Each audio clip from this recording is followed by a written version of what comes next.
Hello dear student, तो कैसे हो आप सब। आई होप कि you all are good and fine. And मैं विशाल सर एक बार फिर से आप सभी का स्वागत करता हूं हमारे CUT एक्सप्रेस के ई लर्निंग प्लेटफॉर्म पे। फेज 1 फेज 2 कंप्लीट हो चुका है और हम आ चुके हैं फेज 3 के सफर पर। जी हाँ, जो बच्चे DU के लिए एस्पायर कर रहे हैं उन्होंने फेज 1 के दौरान रजिस्ट्रेशन किया था, सारी डिटेल्स वगैरह भरी थी। देन फेज 2 में हमने क्या किया था, फेज 2 में हमने प्रेफरेंस फिलिंग करी थी, है ना, रजिस्ट्रेशन की फी पेमेंट करी थी, ये सारी चीजें करी थी। और फेज 3 में अब हमें क्या करना है, सीट एलोकेशन जब होगी DU के अंदर तो उसमें हम क्या क्या रूल्स को फॉलो करना है, क्या क्या चीज़ों के बेसिस पे जो हमें एडमिशन मिलेगा और किन किन बातों का मोस्ट इंपॉर्टेंट ध्यान रखना है, इन चीज़ों के बारे में आज के वीडियो में हम बात करेंगे। ताकि 16 तारीख को जो पहली सीट एलोकेशन आ रही है ना, 16 अगस्त को जो है आपकी पहले राउंड ऑफ जो सीट एलोकेशन है वो आ जाएगी। और उनमें आप लोगों को क्या क्या करना है उससे पहले बल्कि किन किन चीज़ों का ध्यान रखना है वो सारी वीडियो में बात करेंगे। और कुछ पॉइंट्स मैं आपको बताऊंगा जिनके बेसिस पे आप चीज़ों को आगे प्रोसीड करोगे, उसको अच्छे से करोगे। वरना आपको जो है सीट एलोकेट हुई, पता चला आपने कोई गलती कर दी, देन आपका एडमिशन भी कैंसिल हो सकता है। तो उन चीज़ों से बचने के लिए इस वीडियो को अंत तक देखना। और लास्ट में मैं कुछ ऐसे एक दो पॉइंट्स बताने वाला हूं जो आपके लिए बहुत ज़्यादा मैटर करती है कि अगर सीट वैकेंट वगैरह रह जाए तो उस केस में आप क्या कर सकते हो। तो मेक श्योर कि वीडियो ध्यान से देखना और हम चलते हैं इस वीडियो पे। और उससे भी पहले इस वीडियो को शेयर कर देना सबके पास और वीडियो को लाइक कर देना, चैनल को सब्सक्राइब कर देना ताकि और भी इंफॉर्मेशन हमें मिल पाए। तो जैसे ही हम लोग DU के वेबसाइट पे जाते हैं तो हमें इस तरीके का कुछ देखने को मिलता है। देन यहाँ से आप जो है जब बुलेटिन निकालोगे CSAS का तो वहाँ पे बहुत सारी चीज़ें दे रखी है। और उसमें सबसे नीचे जब आओगे चैप्टर 5 यहाँ पे लिखा हुआ है एलोकेशन रूल। तो आज हम इन्हीं रूल्स के बारे में बात करने वाले हैं क्योंकि बहुत सारे बच्चों की क्वेरी आ रखी थी कि सर जो है ये कुछ कुछ पॉइंट्स जो है उन्हें समझ में नहीं आ रहे थे। और ये चीज़ें जरूरी भी आप लोगों के लिए क्योंकि आप लोगों का एडमिशन हो रहा है। तो अगर ये इनमें से कोई भी पॉइंट मिस हुआ या फिर आपको जो है कोई भी पॉइंट ऐसे समझ में नहीं आया और आप ऐसे ही फ्लो में चले गए, सारी चीज़ों को कर दिया, तो दिक्कतें हो सकती है। तो इसलिए अभी भी 2 दिन का टाइम है और आप लोग जो है कोई भी गलती ना करें। तो वो सारी चीज़ें मैं यहाँ पे आपको समझाऊंगा, है ना, क्या चीज़ें हैं। उनसे पहले कि हम बात क्या करने वाले हैं इस वीडियो में, ये देख लो DU CSAS एलोकेशन रूल्स, है ना, हम रूल्स की बात करने वाले हैं। उनमें क्या क्या चीज़ें हम कवर करेंगे कि बेसिस ऑफ सीट एलोकेशन, मतलब जो बेसिस है उसका मतलब बेस है किस चीज़ पे, किस चीज़ के आधारित पर जो है DU आपको सीट एलोकेट करेगा। ठीक है, कुछ रूल्स हैं जो जनरल रूल्स हैं जो फॉलो करना है, आप लोगों को जानना बहुत ही ज़्यादा जरूरी है।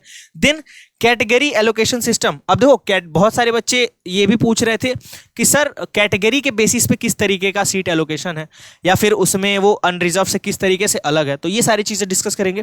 देन अगर सर वैकेंट सीट रह जाती है तो उस पर किस तरीके की चीज़ें होती हैं अनरिजर्व कैटेगरी में। अगर ST की सीट अगर भरे ना तो देन वो सीट किसको मिलेगी। तो ये सारी चीज़ें SC ST या फिर जो भी रिजर्व कैटेगरी के हैं, तो सारी बातों पे हम फोकस करेंगे इस वीडियो में। और आप जो इस चीज़ को अच्छे से बैठ के बढ़िया से समझ लेना। तो चलो स्टार्ट करें। सबसे पहली बात कि बेसिस ऑफ सीट एलोकेशन है क्या, मतलब कि किस किस बेसिस पे आपको सीट एलोकेट की जाएगी। ओके, इस चीज को हम पहले समझते हैं। तो DU का जब आप बुलेटिन खोलोगे तो आपको वहां पे सीधे सीधे दिख रहा होगा। सबसे पहली जो पॉइंट है, in the context of provisional seat allocation allocated seat refer to a unique combination of programme and college. तो ये चीज तो अभी आई थिंक सबको पता होगी कि सबसे पहली जो चीज है इसमें कि आपको किस तरीके से प्रेफरेंस जो आपने भरा था वो क्या भरा था कि कॉलेज क्या था और कॉम्बिनेशन क्या था उसके बेसिस पे। ठीक है ना, यहां पे देखो combination plus college, combination plus college. तो सपोज दो कि मुझे BSc ऑनर्स मैथ्स लेना था और मुझे राजधानी कॉलेज में लेना था, तो मैंने ये चीज़ डाली थी BSc ऑनर्स मैथ्स अपने प्रेफरेंस में प्लस राजधानी कॉलेज। प्रेफरेंस भरते टाइम ये सारी चीज़ें हमने डिस्कस कर ली है पहले और ये चीज़ें अब खत्म भी हो चुकी है। फिर मान लो मुझे BSc ऑनर्स मैथ्स ही चाहिए बट किसी और कॉलेज में चाहिए, तो इस तरीके से आपको कॉलेजेस अलॉट होंगे, यानी सीटें जो होंगी अलॉट होंगी। ठीक है ना, तो कॉलेज प्लस कॉम्बिनेशन ये चीज तो सबको पता है कि इस तरीके से जो है आपको सीट अलॉट होगी। दूसरी चीज, the university will consider the score provided by NTA to calculate the merit. ये सारी चीजें तो सबको पता है क्योंकि CUT स्कोर पे ही हो रखा था।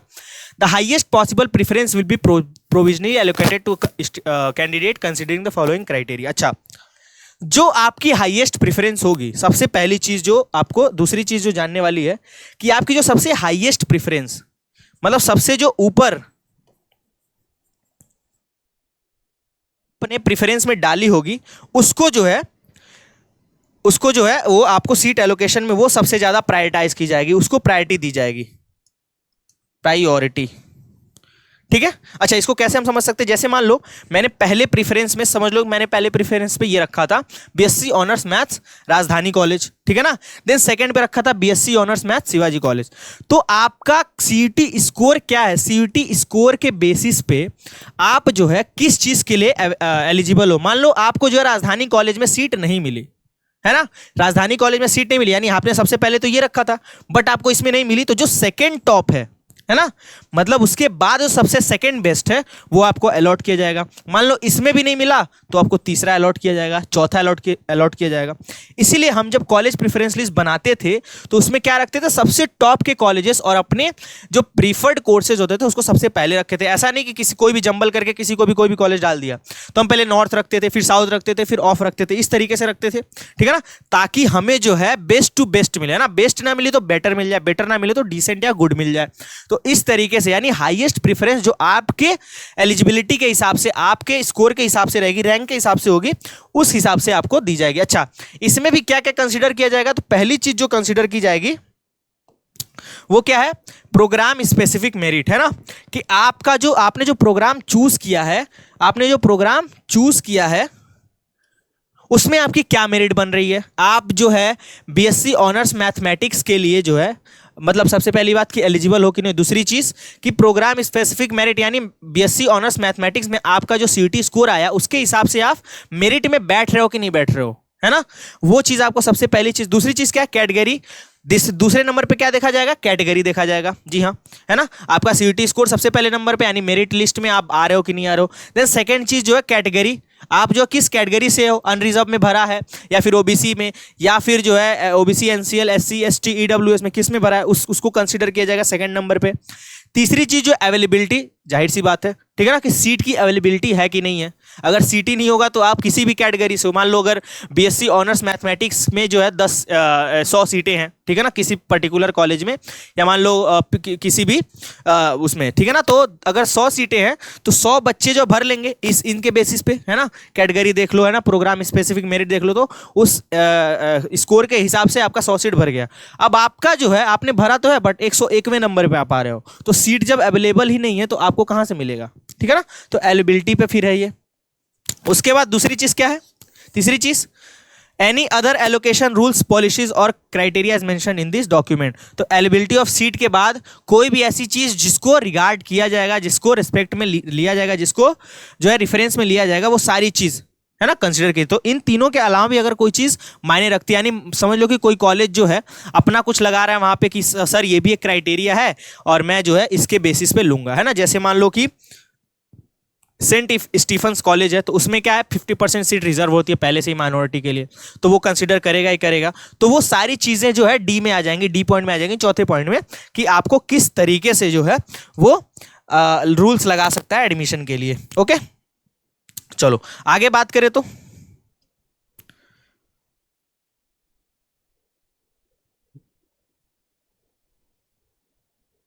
देन जो है the merit list for UR category seat will comprise of all candidate. अच्छा, ये चौथा जो पॉइंट है वो उसमें बच्चों को बहुत ज्यादा कंफ्यूजन हो रही थी, है ना। ये क्या कह रहा है कि जो अंडर जो अनरिजर्व कैटेगरी है सीट्स की, अनरिजर्व कैटेगरी, इसको ध्यान से समझना कि भले ही आप एससी से बिलोंग कर रहे हो, एसटी से बिलोंग कर रहे हो, या किसी भी रिजर्व कैटेगरी से बिलोंग कर रहे हो, लेकिन आपका जो कंसिडरेशन, जो मेरिट लिस्ट बनेगी ना, वो यूआर के हिसाब से ही बनेगी, ठीक है ना। मतलब वो कैटेगरी तो आपकी वो मेंशन की जाएगी, all candidates in order of merit, no one will be excluded for the same. तो अनरिजर्व में से आपको एक्सक्लूड नहीं किया जाएगा, इसको आप ध्यान से समझो। जो ये चीज है ना, इसको आप ध्यान से समझो कि भले ही आप एसटी से हो, भले ही आप एससी से हो, आप ओबीसी से हो, ठीक है ना, या फिर और भी कोई कैटेगरी है, या फिर ईडब्ल्यूएस से हो, भले ही आप किसी भी रिजर्व कैटेगरी से हो, ओके, रिजर्व कैटेगरी से हो, बट ये सारे लोग जो है अनरिजर्व में भी मेरिट लिस्ट में आएंगे, है ना। इसलिए आपने देखा होगा कॉमन जो है रैंक डिस्प्ले की गई थी सिमुलेटेड में। जब आप लोगों का सिमुलेटेड रैंक आया था ना, ध्यान से देखना, जब आपका सिमुलेटेड रैंक आया था तो उसमें कॉमन रैंक जारी किया था। मतलब कि ये सारे लोग जो है अनरिजर्व के हिसाब से उसका रैंक डिस्प्ले किया गया था, यानी इन सारे लोगों को भी अनरिजर्व में ही क्या किया जाएगा, प्रायोरिटाइज किया जाएगा, है ना। इस अनरिजर्व कैटेगरी में भी इन लोगों को मतलब बाहर नहीं किया जाएगा, इन लोगों को भी इसमें कंसीडर किया ही जाएगा, ये कहने की कोशिश कर रहा है। Okay, in other words the merit list for the unreserve category will also include this minority candidates is respective of category if they meet the criterion of merit for the unreserve category. मतलब कि अगर OBC है या SC है, ST है या कोई भी माइनॉरिटी कम्युनिटी है, वो अगर मेरिट लिस्ट में यूआर कैटेगरी में अगर वो मीट कर रहा है अपने मेरिट लिस्ट को, तो उसको जो है इंक्लूड किया जाएगा। ऐसा नहीं है कि वो अनरिजर्व में अगर उसने फिल नहीं किया फॉर्म, मतलब फॉर्म फिल करते टाइम हमारे पास क्या आता है कि हम किस कैटेगरी में फिल करें, तो अगर उसमें नहीं भी आ रहा है तो भी वो अनरिजर्व के लिए कंसिडर किया जाएगा ऑटोमेटिकली, ठीक है ना। भले मैं ओबीसी का हूं, मैं एससी एसटी का हूं, मैं किसी का भी हूं, तो मुझे कंसिडरेशन यूआर में भी मिलेगी, और ये आपको एडमिशन के टाइम पे पता चलेगा, ठीक है ना, एडमिशन के टाइम पे पता चलेगा। और मैं लास्ट पॉइंट में आपको बताऊंगा कि अगर अनरिजर्व मतलब रिजर्व कैटेगरी में मेरा एडमिशन नहीं हो रहा है ना, सपोज ये चीज देखना आप, अब लास्ट पॉइंट में ये मेंशन भी है कि अगर मैं मुझे मान लो ओबीसी कैटेगरी में, ठीक है, हिंदू कॉलेज में मान लो बीए ऑनर्स हिस्ट्री में, ठीक है, मुझे एडमिशन नहीं मिल पाया, क्या नहीं मिल पाया, नहीं मिल पाया, ठीक है। रिजर्व की मैं बात कर रहा हूं, ओबीसी क्या है, रिजर्व कैटेगरी है ना, ओबीसी या एससी एसटी, ठीक है, मुझे एडमिशन नहीं मिल पाया, सीट नहीं मिली, तो अगर सीट खाली होती है उस कॉलेज में, अगर सीट खाली होती है उस कॉलेज में, तो मैं जो है उसके लिए एलिजिबल हो सकता हूं, बट किसमें, अनरिजर्व कैटेगरी में। किसमें हो सकता हूं, अनरिजर्व कैटेगरी में। तो ये चीज ध्यान देना, भले ही आप कैटेगरी वाले में, आप जो कैटेगरी लगा के भी अगर आपने जो है सीट सिक्योर नहीं कर पाए किसी भी कॉलेज में, जो या आपका जो पर्टिकुलर कॉलेज में आप प्रेफरेंस में चाहते थे, तो आप अगर सीट खाली होती है तो अनरिजर्व में जाके आप उसको दोबारा से जो है सीट सिक्योर कर सकते हो, ये चीज कहने का मतलब है। इसलिए जो शुरू में ही डीयू ने कह दिया है कि no candidate can be excluded from the unreserve category merit list just because the candidate belongs to और has applied under this category, discrimination on the basis of category caste is completely unlawful, ठीक है ना। तो ऐसा नहीं है कि तुम्हारे दोस्त ने जो है एससी एसटी में किया है तो वो यूआर के लिए एक्सक्लूड कर दिया जाएगा, या अनरिजर्व में वो है ही नहीं। अनरिजर्व मतलब ये होता है कि सारी चीजों को एक्सक्लूड करना, ठीक है ना। जरूरी नहीं है कि सिर्फ जनरल वाले अनरिजर्व में आएंगे, अनरिजर्व में सारे ही जितने भी कम्युनिटी, जितने भी माइनॉरिटी, जितने भी कैंडिडेट्स हैं, है ना, किसी भी बैकग्राउंड से, तो वो सारे लोगों को उसमें इंक्लूड किया जाएगा, ठीक है ना। जो मेरिट लिस्ट बनेगी उसी के हिसाब से बनेगी। ओके, एनीवे चलो आगे बढ़ते हैं।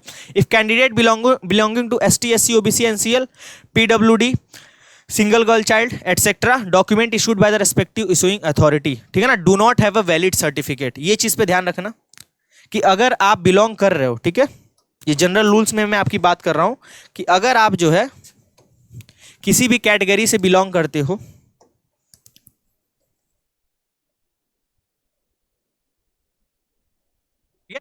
और आपके पास कोई वैलिड डॉक्यूमेंट नहीं है, इस चीज को ध्यान से देखना, अगर आपके पास कोई भी वैलिड डॉक्यूमेंट नहीं है, ठीक है ना, किसी भी जो भी जिस भी राज्य में, जिस भी क्षेत्र में रहते हो, और वहां के जो अथॉरिटी है, रेस्पेक्टिव अथॉरिटी, अगर उनके पास से आपके पास कोई भी वैलिड डॉक्यूमेंट आपने इशू नहीं कराया है, तो they will not be considered for allocation in the relevant category as claimed, ठीक है ना, समझ रहे हो।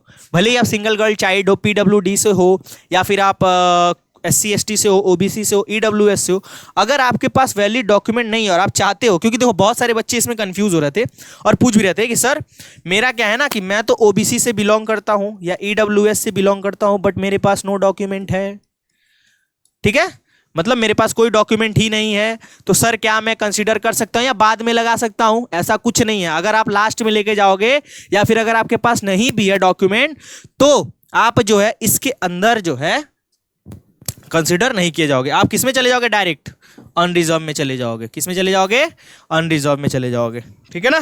तो अनरिजर्व में देखो, जैसे मैंने वो चीज बोली ना डॉक्यूमेंट, तो सर डॉक्यूमेंट लगाने का फिर फायदा क्या हुआ, मतलब आपने इसके पहले वाले पॉइंट में बताया था, अभी कुछ बच्चे पूछेंगे कि सर आपने इसके पहले वाले पॉइंट में बताया था कि सारों को जो है अनरिजर्व में क्या किया जाएगा, कंसिडर किया जाएगा, ठीक है ना, कंसिडर किया जाएगा।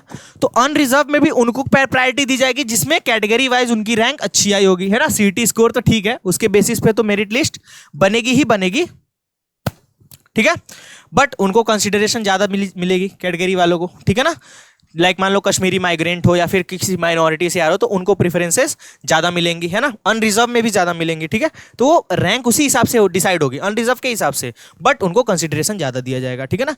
तो नो डॉक्यूमेंट, अगर आपके पास वैलिड डॉक्यूमेंट नहीं है तो आप बिना उसके जो है नहीं ले सकते सीट एलोकेशन में, ठीक है। आप जो है उस कैटेगरी में आपको कंसिडर नहीं किया जाएगा, okay. If the total number of eligible ST category candidates who have applied for particular program exhaust, then the remaining seat under this category for that particular will be allocated to the eligible SC category. ये चीज सबसे important है जो मैं बताने की कोशिश कर रहा था ना, लास्ट के 1-2 पॉइंट और वैकेंट सीट की बात मैं कर रहा था। अब ये चीज देखो सबसे इंपॉर्टेंट है, इसीलिए मैंने बोला था कि आप वीडियो के एंड तक बने रहना, ये जानकारी आपके लिए बहुत ज्यादा जरूरी है, ठीक है ना। बात करते हैं, जब इस पॉइंट की बात करते हैं, इसमें आपका सर चकराएगा, बहुत सारे लोग जो है इसमें बहुत ज्यादा कंफ्यूज होंगे। अब देखो एससी कैटेगरी से, देखो कहने की क्या कोशिश कर रहा है कि eligible SC category candidate who applied for the particular programme exhaust, मतलब कि एससी कैटेगरी से कोई भी कैटेगरी, देखो एससी एसटी को भी पकड़ के चल रहे हैं, ठीक है ना। मान लो एसटी कैटेगरी से, ये देखो एसटी को सबसे नीचे ऐसे जो है, हम अगर कैटेगरी वाइज देखें तो सबसे ऊपर किसको रखा जाता है, जनरल को, ठीक है। देन आपका ईडब्ल्यूएस आ जाता है, ओबीसी एनसीएल आ जाता है, देन आपका एससी आ जाता है, देन एसटी आ जाता है, ठीक है ना। समझ में आया, ये चीज आपको समझ में आई। तो इस तरीके से फिर जो भी है पीडब्ल्यूडी जो भी है ऐसे ऐसे बढ़ता चला जाता है, ठीक है। इस तरीके से आप देखते हैं।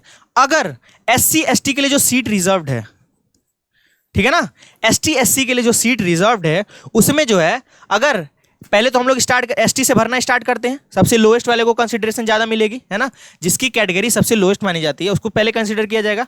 अगर इसके अंडर में मान लो अगर 100 सीट्स हैं, कितनी सीट्स हैं, 100 सीट्स हैं, और अगर वो भर गई, सपोज दैट कि वो क्या हो गया, सॉरी भर नहीं गई मतलब नहीं भरी, कुछ वैकेंट रह गई, मान लो इसमें से सिर्फ 80 सीट्स भर गई, मतलब इतना ही एप्लीकेशन आया था उस कॉलेज के पास या फिर दिल्ली यूनिवर्सिटी के पास, जो उतना ही आया था, और उस मेरिट के हिसाब से, एससी में भी मेरिट के हिसाब से सिर्फ 100 में से 80 बच्चे ही एलिजिबल हुए और उनको सीट एलोकेट कर गई। तो इसका मतलब क्या होगा, कितना बच गया, 20 सीट्स तो बच गई, कितना बच गया, 20 सीट पे।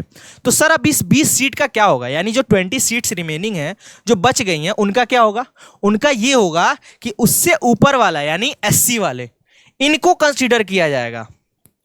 किसको कंसीडर किया जाएगा, एससी वाले से ही भरा जाएगा। मतलब पर्टिकुलर सीट जो है जिस भी कैटेगरी के लिए भरी गई है, जिस भी कैटेगरी के लिए उसमें दे रखा है, प्रायोरिटाइज कर रखा है, कंसिडरेशन दे रखा है, तो उसी पर्टिकुलर कैटेगरी को उसमें भरा जाएगा। तो ये 20 सीट जो है एलोकेटेड किसको होंगी, एससी वाले को देन प्रेफरेंस मिलने लगेगी। तो एसटी से अगर खाली बच गया तो किसको दिया जाएगा कंसिडरेशन, एससी। ऐसा नहीं है कि वो 20 सीट जो तुम्हारा अनरिजर्व में चला जाएगा, ऐसा बिल्कुल नहीं है कि सर 20 सीट तो रिमेनिंग हो गई, वैकेंट हो गई, तो उस 20 को तुम अनरिजर्व में डाल दो और किसी को भी ले लो, ओबीसी को, ईडब्ल्यूएस को, जनरल, ऐसा कुछ नहीं है।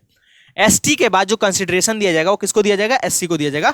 और यही चीज यहां पे दे रखा है, ठीक है ना, कि total number of ST category candidate जो भी एलिजिबल थे उनको सीट तो एलोकेट हो गई, उसके बाद जो बचा हुआ सीट होगा किसके लिए होगा, वो एससी कैटेगरी के लिए होगा। और यही वाइस वर्सा है, अगर एससी के लिए किया गया है मतलब एससी के लिए बचा है, अगर एससी के लिए बचा है तो एसटी वालों को मिलेगा, एसटी में से बचा है तो एससी वालों के लिए मिलेगा, यही वाइस वर्सा चलता रहेगा, ठीक है ना। तो ये चीज आई होप कि आपको समझ में आ गई होगी। In case of candidate who was allocated a seat under any reserve category sub category and was rejected on the basis of deficiency in the category sub category caste document, he she may be considered for seat allocation in subsequent round if any in unreserve category as per his her eligibility merit and availability of seat in UR category. मैंने क्या बोला था, मैंने यही चीज बोली थी आपको। मैंने क्या बोला था कि अगर मान लो किसी ने भी रिजर्व कैटेगरी से, देखो कैटेगरी का थोड़ा सा यहाँ पे झोल है और आप लोगों को समझना पड़ेगा, ठीक है ना। थोड़ा सा कई सारे बच्चों को कंफ्यूजन होगा इसमें, इसलिए मैंने ये वीडियो बनाई ताकि आप लोगों को किसी भी तरीके का किसी भी तरीके की कोई प्रॉब्लम ना हो, ठीक है ना। मतलब रिजर्व वालों के लिए तो थोड़ा सा इसमें ये किया गया है कि उनको थोड़ा कंसिडरेशन ज्यादा दिया गया है। मैं किसी से भी बिलोंग कर रहा हूँ, एससी, ये इसकी तो बात हमने कर ली, ठीक है ना। ईडब्ल्यूएस, ओबीसी, अब हम एक साथ सारे की बात कर रहा हूं, ठीक है ना। किसी में भी अगर आपने किसी भी रिजर्व कैटेगरी में आपने रिजर्व कैटेगरी या सब कैटेगरी पीडब्ल्यूडी है ना, सिंगल गर्ल चाइल्ड, इस तरीके के किसी भी कैटेगरी में, या फिर ओबीसी हो गया, ईडब्ल्यूएस हो गया, एसटी एससी हो गया, इस तरीके की कैटेगरी में आपने एडमिशन के लिए डाल दिया था ना, काउंसलिंग के लिए डाल दिया था। अब मान लो आपके पास वैलिड डॉक्यूमेंट नहीं है, या फिर डॉक्यूमेंट में कुछ गड़बड़ी है, डॉक्यूमेंट में क्या है, डिस्क्रिपेंसी है, किसी भी तरीके की कोई भी झोल मेल है, या फिर किसी भी तरीके की कोई भी गड़बड़ी है, और आप जो है वेरीफाई नहीं हो पाते हैं, आपका जो है एडमिशन रिजेक्ट किया जाता है सीट एलोकेशन के बाद, देन क्या करोगे आप, ठीक है। तो उस केस में ये पॉइंट दिया गया है कि अगर आपके पास किसी भी वैलिड डॉक्यूमेंट की वजह से या उस डॉक्यूमेंट में डिस्क्रिपेंसी है, किसी भी तरीके की गड़बड़ी, और उसकी वजह से आपका जो कैंसिल कर दिया जाता है, तो आप जो है सीधे रिजर्व कैटेगरी से उठ के अनरिजर्व के लिए कंसिडर्ड हो जाओगे। मतलब अब उस कैटेगरी में आपका फर्दर राउंड में आपका कोई एडमिशन नहीं लिया जाएगा, आप जो किसके लिए कंसिडर्ड हो जाओगे, अनरिजर्व के लिए। मतलब आपके पास सोच लो, रिजर्व कैटेगरी के पास जो है एडमिशन कैंसिल होने के बाद भी, मतलब वैलिड डॉक्यूमेंट होने के नहीं होने के बाद भी, एक मौका और होता है कि वो अनरिजर्व में भी अप्लाई कर सकते हैं। लेकिन उसके भी कुछ नियम है कि सीट कितना है, कुछ उसकी भी दिक्कत है ना, प्रॉब्लम्स है कि भैया सीट कितना है, खाली है कि नहीं है ना। और वो सब्सिक्वेंट राउंड होगा। सब्सिक्वेंट राउंड मतलब राउंड के बाद राउंड जो होते हैं, ठीक है ना, राउंड के अंदर जो राउंड होंगे उसके बाद, मतलब जो तुम्हारा फर्स्ट राउंड सेकंड राउंड जो मेन राउंड्स होते हैं वो खत्म हो जाएंगे, देन उसके बाद अगर सीट बची रहती है तो सब्सिक्वेंट राउंड में वो उन बच्चों का जिनका वैलिड डॉक्यूमेंट ना होने की वजह से एडमिशन कैंसिल हुआ था, तो अनरिजर्व में अप्लाई करके वो एडमिशन ले सकते हैं। ध्यान रहे, ये सिर्फ रिजर्व कैटेगरी के लिए है, ये जनरल वालों के लिए, अनरिजर्व के लिए नहीं है, ठीक है ना। तो ये चीज ध्यान रखना, ओके। तो उनके पास एक और मौका हो सकता है। To minimise the round of admission and to start the academic session on time, the university may be extra allocation in the initial round of allocation. इसका मतलब क्या है, इसका मतलब यही है कि देखो वैसे भी क्या लेट हो चुका है बहुत ज़्यादा, है ना। मतलब अगर रिजल्ट पहले आ गया होता, एनडीए में इतनी सारी दिक्कतें ना हुई होती, तो आई होप कि क्लासेज स्टार्ट भी हो गई होती, 1 अगस्त थे, है ना।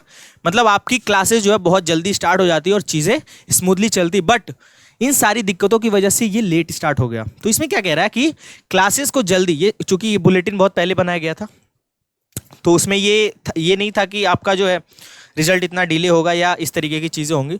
तो उसके लिए 8 पॉइंट बनाया गया कि अगर मान लो कि मतलब चीज़ों को जो है सही टाइम पे करने के लिए, क्लासेस जल्दी स्टार्ट करने के लिए, वो जो इनिशियल राउंड ऑफ जो कट ऑफ निकलती है, एलोकेशन निकलती है, उसमें कुछ एक्स्ट्रा एलोकेशंस भी करके वो चीज़ों को जल्दी करेगी, है ना। मतलब उसमें भी कुछ और जल्दी करके निकाल के, है ना, academic session on time the university में डू एक्स्ट्रा एलोकेशन। तो एक्स्ट्रा एलोकेशन के साथ साथ वो चीज़ों को जल्दी खत्म करना कर सकती है, ठीक है ना।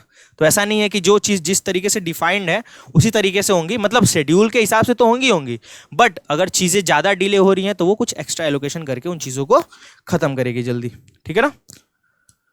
तो ये कुछ चीज़ें थी जो आपको जो है अपने फर्स्ट राउंड ऑफ एलोकेशन के पहले समझनी थी, जो कि मैंने एक्सप्लेन कर दी है ना। आई होप कि इस चीज़ में आपको कोई दिक्कत नहीं होगी। इसके बाद भी अगर कोई क्वेरी या फिर कोई भी प्रॉब्लम होती है तो आप हमसे कमेंट सेक्शन में पूछो, है ना। किसी भी तरीके का फीडबैक हो, किसी भी तरीके की अगर कोई इन्फॉर्मेशन आपको चाहिए या कोई भी कन्फ्यूजन हो तो आप हमसे कमेंट सेक्शन में पूछो, हम उसका रिप्लाई करेंगे, ठीक है, उसको एड्रेस करेंगे और उसके ऊपर भी एक डेडिकेटेड वीडियो लेके आएंगे, ठीक है ना।